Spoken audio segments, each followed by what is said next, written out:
Welcome to the Nerd Party.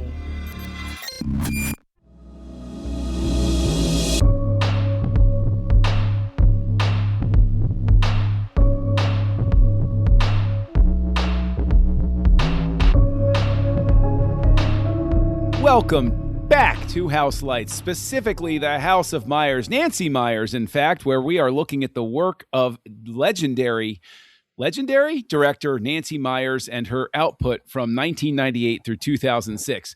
This is the second room in the House of Meyers, where we are going to be covering the year 2000's What Women Want, a romantic comedy starring Mel Gibson, Helen Hunt, and featuring Marisa Tomei. So, I am here to talk about what women want, what women need, and what they desire most of all is to hear from my two co-hosts. I've heard their thoughts. They wish to hear from Darren Moser and Tristan Riddell. Guys, I'm not even going to try for a funny character introduction on this one because I just want to let you know that for some reason I can hear your two thoughts and only your two thoughts specifically. So this could be an awkward podcast as I respond to things you're not even saying. Welcome, gentlemen. Are you ready to talk about what women want? Yes? Yes. No? Maybe? Yes, okay. I am. Very Fantastic. much. And like we joked about it earlier, where like that would be a horror movie if all you could hear is the thoughts of podcasters as you walk throughout your daily life. It would be like Backrooms meets Obsession meets a David Lynch movie. Only madness lay that way. So, okay. So I was the only one who had seen this previously, correct? That's true. Yeah. Okay. This is my first time encountering what women want. So this is my second time watching it. This is not a Riddell family favorite. Like this is this is not one that I go back to routinely. But I didn't know this until preparation for this podcast. This had a budget of $70 million, which is a lot for a rom-com in the year 2000. It's not small. Yeah. But it made almost $375 million. So part of this discussion is going to be delving into what specifically resonated with audiences. Because if you look at the tomato meter, if I'm not mistaken, it has a splotchy green tomato next to it, meaning it's below 60%. And I don't think that the audience, the popcorn meter, is all that high. Now, obviously, Rotten Tomatoes is not a scientific metric by a country mile. Okay, obviously, especially with movies that came out before the rise of social media. Like it's exactly, horrible, it's horrible sort of metric. It's such a hard metric for movies that came out before Rotten Tomatoes was a thing. But this is a movie where when I saw the splotchy green thing and I got 10 minutes in, I started to get a little nervous because I want to acknowledge all of the great things about this movie before we move forward.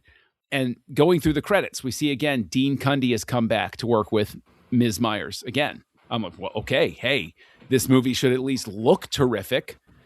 And then as the credits go on, I get a little bit concerned because there are 3 editors on this. And maybe you guys can shed some more light on this, but I've typically been told that more editors means that they had more difficulty sort of ironing things out in post. That now, of course, Star Wars has 3 editors on it. So, of course, people can come in riding from on high and coming down on that. But with a rom-com, this is not a terribly complex movie. This is not something where you see a 3-editor situation. I mean, at the end of the day, guys, I think our listeners want to hear what 3 white men think of this movie. I think that's exactly... Well, I mean, I like what you're saying, John, and I like how you're approaching it on... Let's look at the positives first, because I think another thing I don't want to forget is the context of this is, 2000s, Mel Gibson is in the height of his heartthrob, era. So like that was a big draw. So I guess I'm just saying it's so easy for us to look at it, not just with 26 year later sensibility, but I think also look at the pieces that they put together to make a good rom-com for 2000. And I think they did. I mean, the box office shows that. And this was the year for Helen Hunt as well. Like she came out with Castaway and Pay It Forward all in 2000. But the thing is, I'm going to push back a little bit on that, Darren, because what I see here is instead an attempt to try to capture like the You've Got Mail or Sleepless in Seattle crowd, okay, which is fine, right? Or the when you could say When Harry Met Sally or something like that, but I consider that in a whole other league for what that's worth. But I see an attempt here to go for the same type of chemistry and story beats that you have in a You've Got Mail. What I find lacking, and I think the three editors for a rom-com point at this, is a movie that tries to stuff entirely too much into its runtime. There is so much going on that it's difficult to get it to be clean. If you go back to You've Got Mail, which, as I recall, I did like. I don't think I liked Sleepless in Seattle, but I thought You've Got Mail had its charms and everything. Like, that's very clean. It's very straightforward. It's a romantic comedy. It's two people on opposite ends. They have their circles and they come together by the end. With this, am I missing something? Did you guys see tremendous chemistry between Gibson and Hunt that I missed? I didn't see real chemistry develop between the two of them. Not even a little. It took everything in me not to text you guys before we started recording about the chemistry. I think that's the key thing that was really lacking for me, was as I'm watching this, not only is there a lack of chemistry between the two of them, I don't believe their relationship. Mm-hmm. Like as the movie progresses, I'm like, wait, why are these people in love with each other? How did they fall in love? Are they in love? Why are they so? Why do they feel so devoted to each other? Like why are they even using the L word?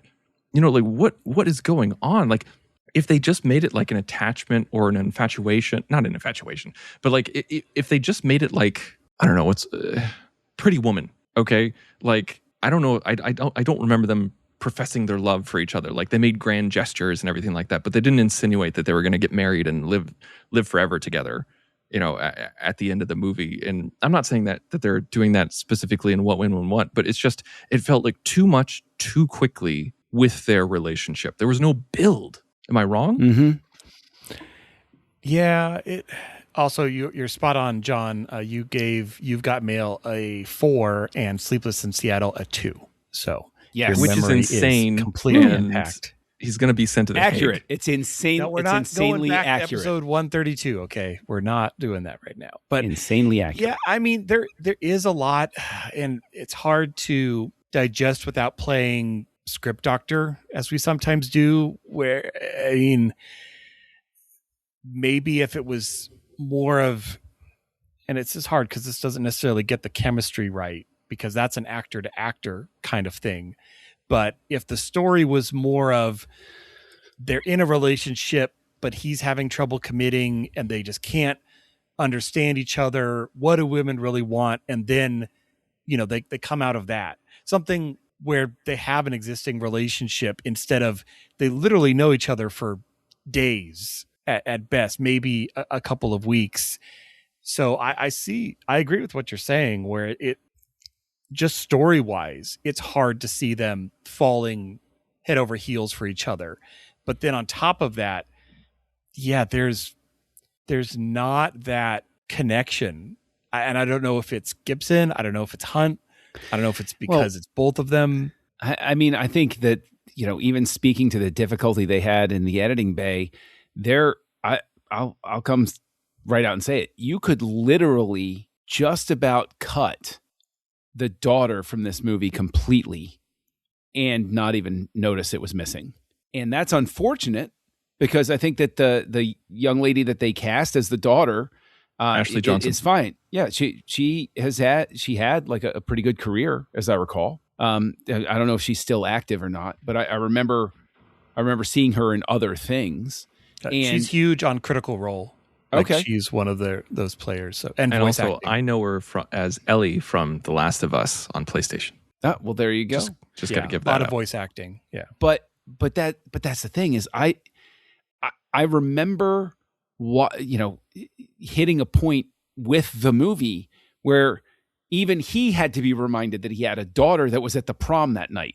And like, I just started wondering, I was like, where the hell is his daughter right now? Like, we haven't been back there in a while.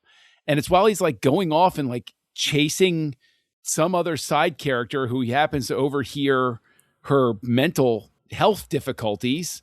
And I'm like, wait, and they just like throw that one in. And I'm like, what is going on? This movie wants everything and it just can't commit to anything as a result.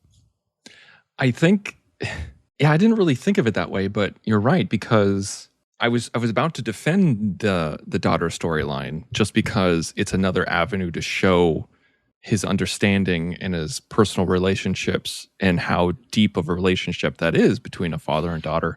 But at the same time, you could have done that and stayed in the office, like explore Judy Greer that more, or explore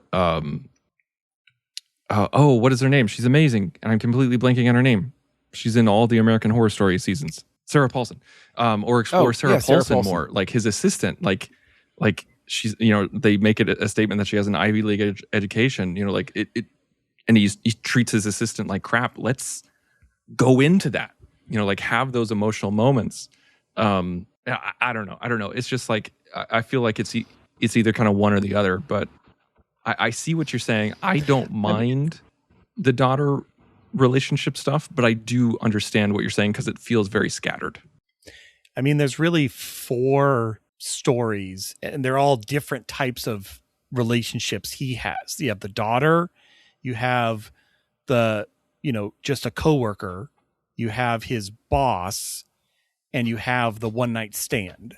And they jump around, and I get on paper that makes a lot of sense. Like, oh, we're going to show how he's interacting with all these people, and these are how he's taking advantage. And this is, now he wants this to be serious, but it's a lot. And the fact that it doesn't really flow between like you said, it's jumping back and forth where we forget the other characters exist for a moment, like the daughter, which we shouldn't forget. Yeah, I think that the movie would have worked better if there had been a progression. If he had gone through, he gets this power, and then he has his thing with Marissa Tomei, and he realizes, oh, I used this for the wrong reason. And then he uses his power with this next person, and it's like, oh, that was very selfish. And like, he goes on a journey of growth. I mean, it sucks, but yeah, the guy is the main character of a movie titled What Women Want, which feels like it's not even really the way it should work. And like, but it's not, it's the fault of the title, I guess, or something like that, because it's a thing where, the Marissa Tomei thing is another thing where you could have excised that outside of her first scene even, or maybe even you still needed it. But, that's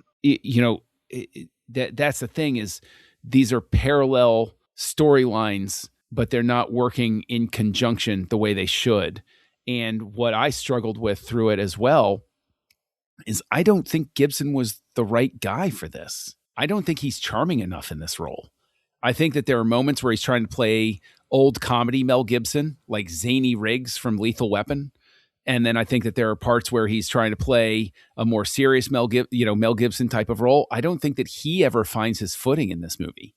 I don't think that Myers ever gets him to where he needs to be as the driving charismatic force in the film. I mean, am I way off base? Do you guys disagree? Darren? No, I'm trying not to turn it right into another question, but yeah, I see the Riggs. I mean, it's just hard when you're putting this up against, and it's hard not to compare it to other rom-coms like we were of the era. And he's not a Tom Hanks. He's not like these other charming couples where he's always has that edge. It's like like a John Travolta, where like you can kind of see it, but there's always going to be that edge that the character cannot get past, where you're rooting for him 100%. You see where the story is trying to take you. I mean, I was going to ask, who is this movie for? Mm-hmm. Is this movie for couples so that there's something for the men? There's something is it for women? Because there's a lot of like male power fantasy in here, like especially with the Melissa Tomei, character. and just a lot of that of like, look at he's manipulating and gaming the system, and the moment he has to be vulnerable at the end, we barely spend any time with him after he loses his power and actually has to communicate with people and not know what they're going to say. And so I'm like, okay, but there's so many scenes written where you're like, this is for a guy.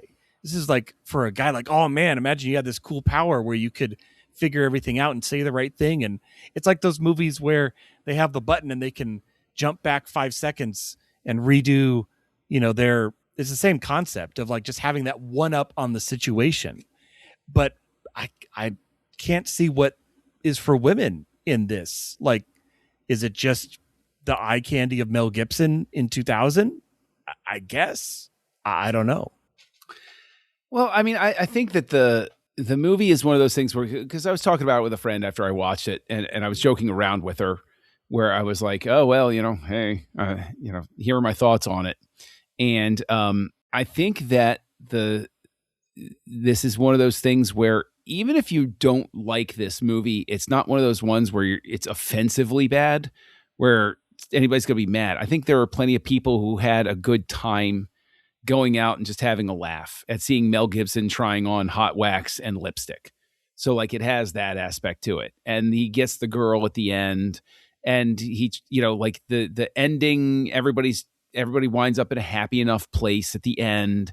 So it's if anything, it's a popcorn movie, which, when you look at the top 10 box office, top 10 box office of 2000, there's a fair amount of popcorn movie in that mix there.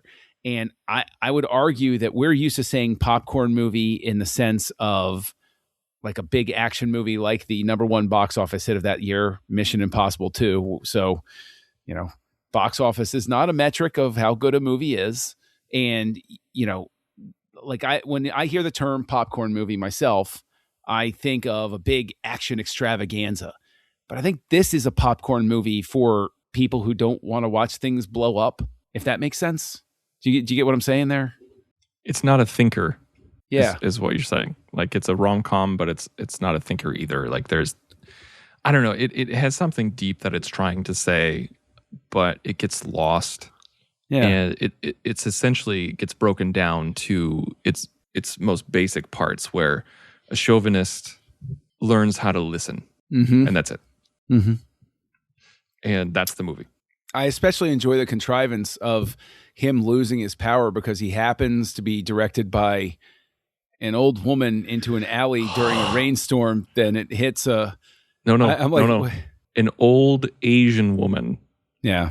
Who clearly has special powers because she's old and Asian. That's true. She does smile at the camera at one point because she knows that lightning bolt is coming. This movie is not minority she had the rich. flyer about the clock tower, so she knew. Right, yeah. 1.21 gigawatts. I mean, obviously the contrivance of him not being killed by the hairdryer falling into the tub with him is one thing. But the whole thing at the end of like, and then you lose your powers because lightning strikes a bunch of power lines that are right above you, and it goes into slow motion. It's like, wait, what? I don't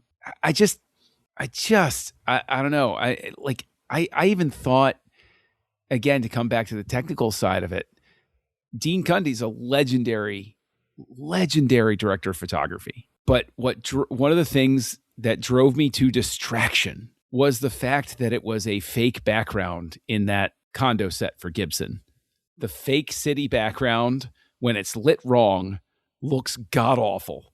And it was unforgivable, and I could not watch the movie. Like, I was just sitting there, just focused on the background. I'm like, that's not what a city looks like. That's not what a city, that's not it. You didn't even put a Chicago backdrop back there. Why? It doesn't even look like Chicago back. Like, did that distract anybody else? I thought there were moments that were surprisingly unsuccessful for a cinematographer of Cundey's skill in terms of the way that they lit and framed it. Am I alone?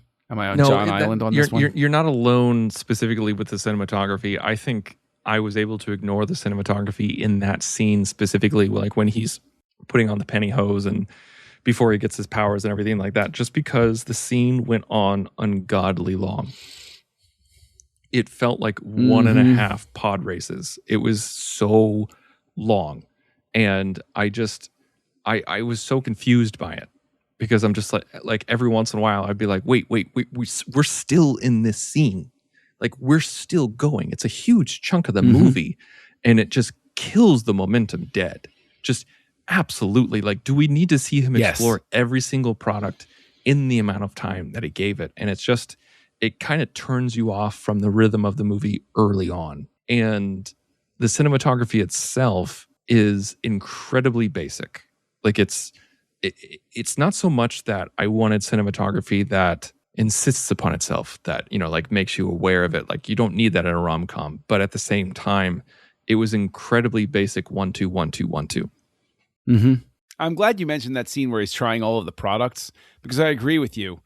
About 3/4 of the way through is really where I got antsy, and I was just basically wondering, when the hell was that going to end? Because again, you had all of this editing power behind it. I really feel like you could have found ways to trim the crap out of that. And I mean, literally trim the crap out of it, because he could have tried all of those products and still done it in half the amount of screen time. And you could have subtracted the boyfriend and girl and daughter interrupting him, and you're to the meat of the story way faster, like way incredibly faster. Well, that whole scene, like, it reminded me, because I vaguely remember the trailer for this, and that scene feels like it exists purely for footage for the trailer. Like, and so it kind of surprised me that, because I vaguely remember it. It was like, you know, he hears what women want, and now he's getting in touch with his feminine side, you know, and then you see all the shots of you know, putting on the wax and the pantyhose and all that things. So it kind of surprised me that in the story, that all happens before he gets his power. And it felt like, okay, we need this scene and we need a lot of coverage because we're going to use this to promote the movie, is kind of what it felt like. You're probably not wrong. And that's sad. That's sad when you're watching a scene, when you're like, there are those moments when you hate it, when you're just like, oh, this was made for the trailer, or when you see a monologue and you're like, oh, this was clearly his audition piece, you know, like that kind of thing. It kind of takes you out of it. Yeah, but the thing is, I think what's unsettling for me is Parent Trap was not obviously a perfect film, but at the same time, the sense of pacing really seemed to work a lot better last week. Like, it even though the movie was about as long as this, it moved a little bit better. We still all felt, I think, that you could have trimmed time out of it, but comparatively speaking, this movie drags. If I take the Wayback Machine to last week and I'm like, oh, you could have taken 10, 15 minutes out of that movie. Yes, still true. I think you could have taken 20 minutes out of this movie and just cooked through. It's 2 hours and 7 minutes. And I'm like, as you love to say, Tristan, I'll borrow your phrase, it has no business being this long. Not at all. This is a 1 hour 45 movie that gets stretched to 2 hours 7. And it's just, in a sense, by the end of it, I couldn't wait for it to end. I just wanted it to be done. Just get it over with already. That was my take on it. So as far as the editing, I'm going to relate it to Star Wars, John. So this has some of the same creative issues that Episode 1, The Phantom Menace, had, in that there are so many threads going on by the end that you have to include them all. You have to give closure to the suicidal thought, coworker. You have to give closure to the daughter going to the prom. And so you have all these plots going, and that you have to invest the time. The same thing happened in Episode 1, where you have the space battle and the planet battle and the saber fight and the droid battle. They were all happening, and so you had to just keep intercutting to wrap up.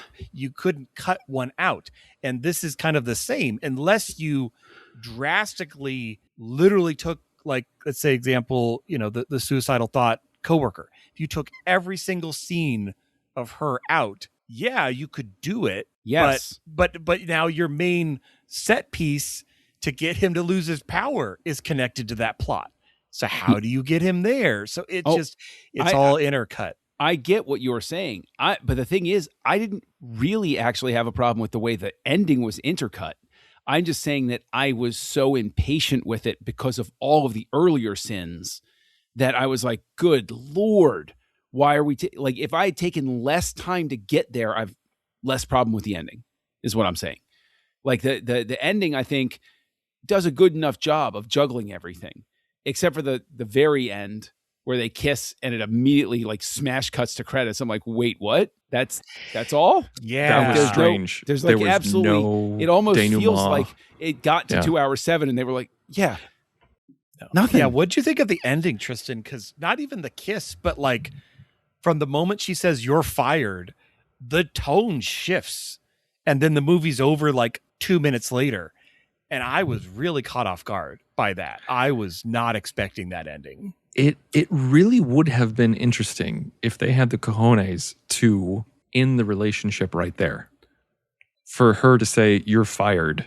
Like, no one screws with my career like you just did. Like, I left BBDO for this. And, like, you ruined my reputation. Mm-hmm. Like, people are going to know she got fired. Like, it's a small community. I work in that community. And specifically in Chicago. That's going to get out. And it's just, let them be fired and let them move on and let them move on to something else. Flash forward a month later, 3 months later, 6 months later, a year, I don't care. Just have him show progress where he does something different with his life. Like, he didn't necessarily need Helen Hunt. About what women want. Not even that. I'm talking about like personal success, like not even professional success, just personal success. Like he's reconnected with his daughter in an extreme way.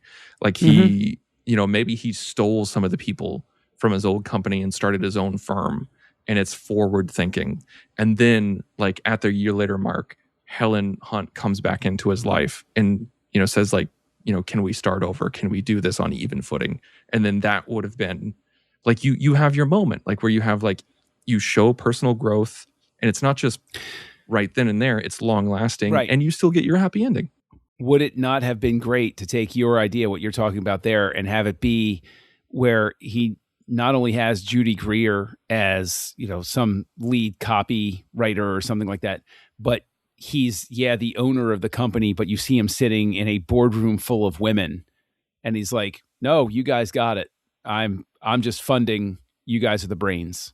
And he just defers. He's just like, no, I'm just giving you the platform for success. I'm just here to let, to help you guys, get going. And this is your firm. I just, ignore me or something like that. Yeah. Just and that way you could have had that. But I think it speaks to, again, you're fired, but wait, no, I love you, kiss, and scene over. I think that speaks to, again, the movie wants everything. And so it can't pick anything. It can't pick a lane because it wants to be a rom-com where they get together, but it also wants to be a movie where he learns a painful lesson. And so that's their attempt at it at the end. I would not be at all surprised. I haven't seen anything saying this, but I would not be at all surprised to find out there were reshoots at the end, because like he did get fired and then the audience was like, I don't like the unhappy ending. And they're like, okay, we got to come back. All right, guys, get back together. We're going to shoot an extra scene where she kisses him and we're happy now. Because the ending made sense when she fired him. I remember sitting there and like my esteem for the movie shot up in that moment. I was like, oh, yeah, okay. Yes, good. Right. He does deserve it. And he takes it and he's like, and he's walking out. He's like, yeah, I deserve this. I did a bad thing. It's like, okay, good. Yeah. Okay. Things are okay now. But then they just couldn't let it go. They had to come back to it. No, I agree, John. When she said you're fired, I felt like, they actually, like, it made so much sense. And it felt like that's something that happens in a modern movie. Like if this was made today, that's exactly what would happen. Of course, the real world repercussions bite you in the butt and the reality. But then immediately it felt like a reshoot. Like, okay, come back in the same clothes and we'll relight the terrible backdrop. And now you're going to say, what did you say? Something like, how could I let my guy be let down or something dumb? But yeah, honestly, yeah, like that would have been a better ending. It would have completely surprised me, not in a bad way, oh, wow, like that is a risk for a rom-com to not have your lead get the girl at the end. But the thing is, like, then we go into what you called earlier, Darren, script doctor mode, because I'm like, at the script level, you could have intercepted that and instead even had it be Alan Alda saying, you know what, I was grooming her to take my position. I just retired. You get to have my job because of what you just did with this. And he's like, no, promote her. And so he gets turned into her boss. And at the end, she's like, hey, and they're, she's celebrating him. And he's like, no, I feel terrible. I got here because, he does his confession and then she quits. And she's like, I can't work under these circumstances. Like you sort of like flip it that way, give her the power or something like that. I'm not saying that's, necessarily the solution, but like something like that would have felt more organic to everything rather than what they did. And it felt like such a mash of everything. And the thing is, again, we come back and it gets killer box office. It's one of the top 10 box office hits of 2000. So are we just incredibly off base? Were people just absolutely, hungry for any movie with Mel Gibson and or Helen Hunt in it in the year 2000, where they were like, oh, thank goodness they're in a movie together? And are we possibly it's a Christmas movie? It came out December 15th. So this was date night, Christmas season. That's exactly what it was. And it ate. It knew what it was. I mean, at its core, I know we're doing a movie podcast and that's like our quote unquote jobs to discuss. But I think, yeah, at the end of the day, the movie going public is just like, we just want to be entertained. And this movie is entertaining. It's funny. It has witty parts. Is it a perfect flow? Like, I don't think people care. And that's not a bad thing. But as we're to move away from script doctoring for a second, I want to talk about Alan Alda, because I love every time Alan Alda shows up in a movie. And it doesn't help that I'm in the middle of a MASH rewatch. So I'm like, okay, there, you're back. You're in everything that I'm watching right now.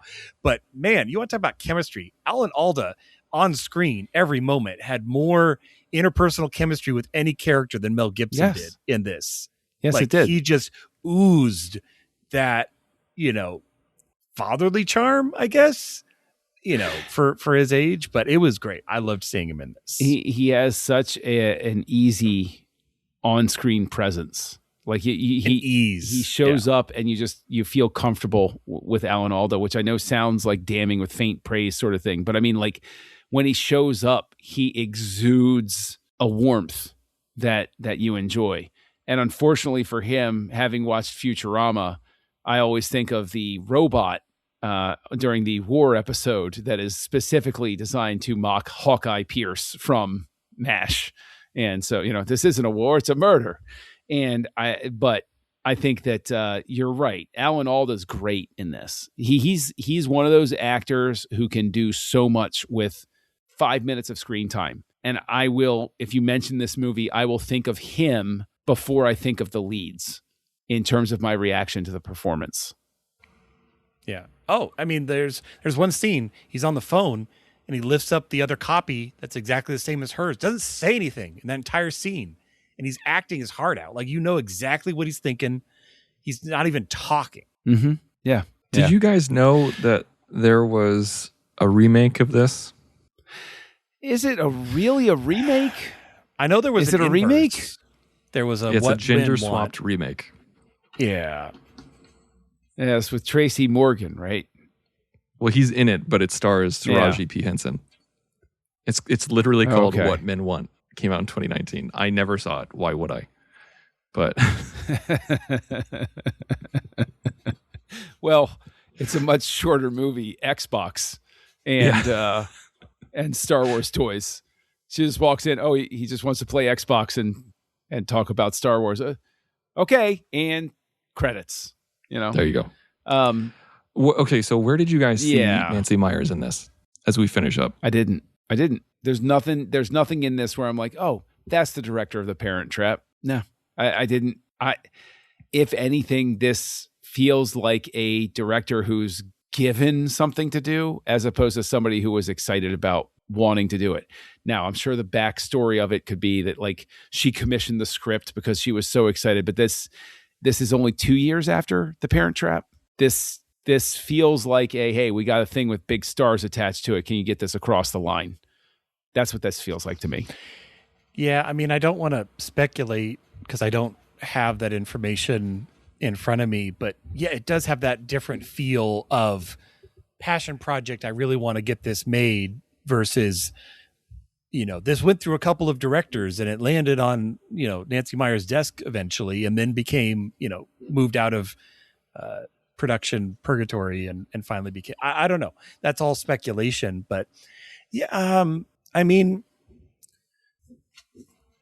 there are a lot of interpersonal moments that I think she does well. And I think of Parent Trap and a lot of the discussion, between the girls or with the parents. I think I see that in this movie, but the problem is it's in the hands of Mel Gibson and like he's part of that equation and that hurts it. So I think all the structure is there.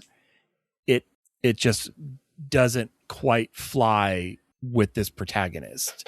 So and it's comprehensive, it gets the job done, but I had not even seen this 26 years later, and it took this missing frame for me to grab it. Yeah. Well, I mean, unless anybody has something burning to say about Alan Silvestri's score or the music supervision on this film, I think we're at the point where we can give final thoughts and ratings. So, you know what, Tristan? I will turn it to you first. This is your second time seeing this. You've had time to sit with it. You get a truly the authoritative critical view of what women want. So what do women want? Did they want this, Tristan, in your opinion? How many fake backdrops do you give it? I think people definitely wanted this because of how much money it made. It clearly found an audience. And I think the one thing that always comes to mind when I think about this movie is when it first came out on DVD, Best Buy for some reason went all in. Thank you for triggering that memory. You're right. Yes, I remember. Oh, yes. So okay, so you saw it was too. Nationwide. It was nationwide. Yes, yeah. Because at first I thought it was like an ordering mistake that my Best Buy did personally, but knowing now that this was a nationwide problem, good Lord, they had chunks of that movie for years. Yeah, it's like icebergs of this movie moving through Best Buy, and you just had to navigate around them. Or you know what? Actually, Darren, we should be proud of ourselves in light of that, because it means we were able to avoid the Best Buy cataclysm of what women want for all those years. Yeah, like it was. Wait, was that during the era of what Best Buy later got like nailed for by like the FTC for like underpricing their movies to draw people in to like screw with their competition? I do not remember. That might have been during that era. Might have been. But because I just remember seeing just a wall of what women want, and then like 3 years later, it was only a third gone. Not even. Can I just ask, did anybody else's wife make the joke? It was like, oh, I'm going to watch What Women Want. My wife looks at me and she says, oh, you're finally going to figure it out. I was like, yuck, yuck, yuck. Thank you for the peanut gallery. Yeah, it's an easy joke. So your rating. I'm, there's not much I can add. I mean, this is a severely, aggressively okay movie. Like, there's so much wrong with it, but there are moments that make you laugh. It's a concept where the movie didn't handle it in the best possible way. Like, it's a really good concept, but the movie kind of fails to express it in its best way. And like, nobody does a terrible job. It's just the chemistry is just not there. Like, they either should have had a different leading man or a different leading woman. but like separately, they all do a fantastic job, but together it just doesn't work. And it's very convoluted, but then rushed in certain parts and slow in other parts. It's way too long. I'm going to give this a generous 2.5. Okay. And Darren, you know what? I'll go next. And we'll let Darren go last on this one. I'll go next. I'm going to be a little bit harsher with this. To echo what I said to my friend, this is not something where you're like mad about it at the end, but you just come away with the feeling of, I could have done something else with my time, and I probably would have had a better time.